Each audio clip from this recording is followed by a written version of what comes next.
Good morning, dear students. Welcome back to the YouTube video lesson on spectrum, literature, and contemporary issues.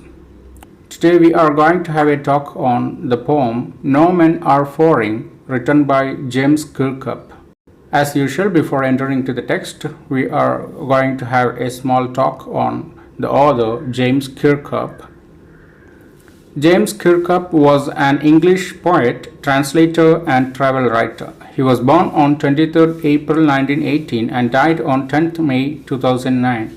His works include around 40 poetry collections, 6 volumes of autobiography, and many translations from the French.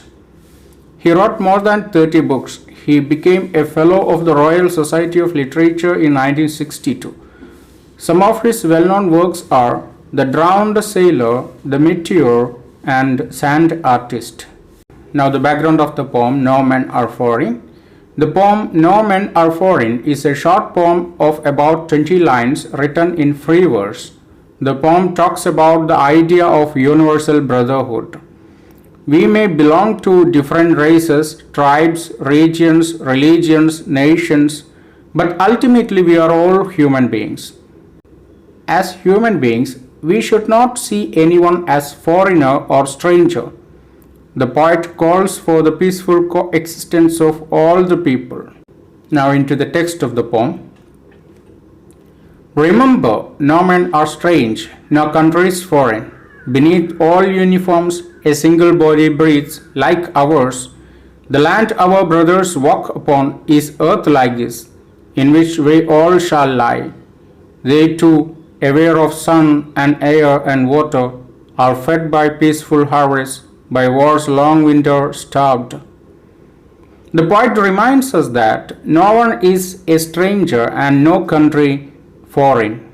The poet uses the term uniform in two senses here. In the first sense, the uniform refers to the uniform worn by soldiers who defend various countries who fight each other.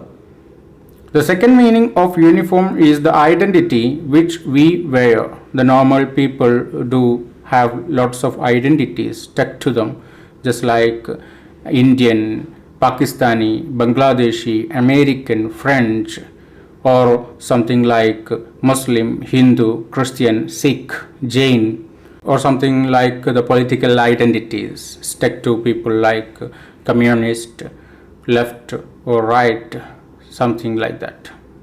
So according to the poet, we all walk upon the same earth and on which we will be buried. Like us, others also are aware of the various elements of the earth like sun, air, water, etc. They also like peaceful harvests, and they also suffer from starvation when there is a war.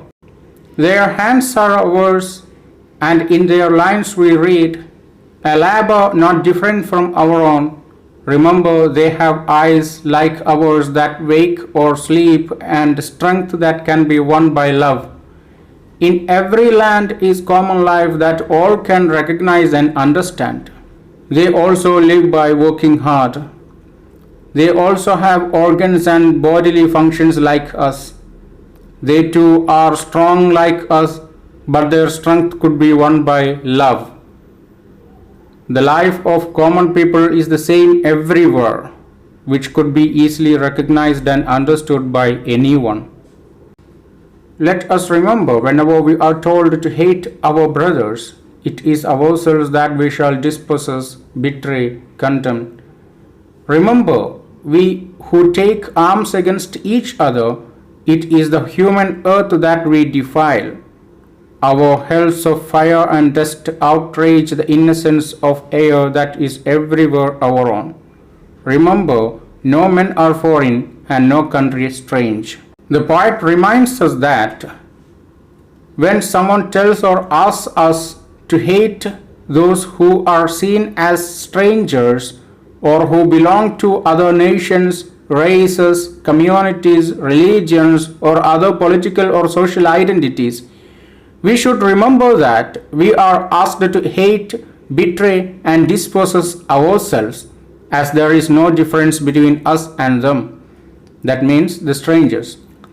When we fight with each other, it is the earth that we defy. Here, hells of fire and dust refers to wars and the destruction caused by wars.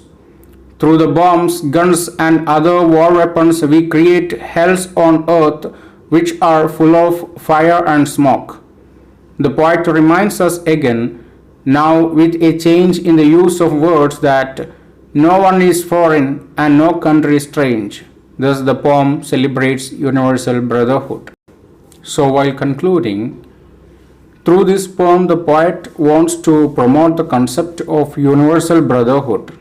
He wants to say that all men are same, all men are equal. They eat, live, and die the same way. Everyone gets the bounties of nature like sunshine, land, etc. in equal measure. We can also say that it is a peace poem. That's all about the poem. Thank you.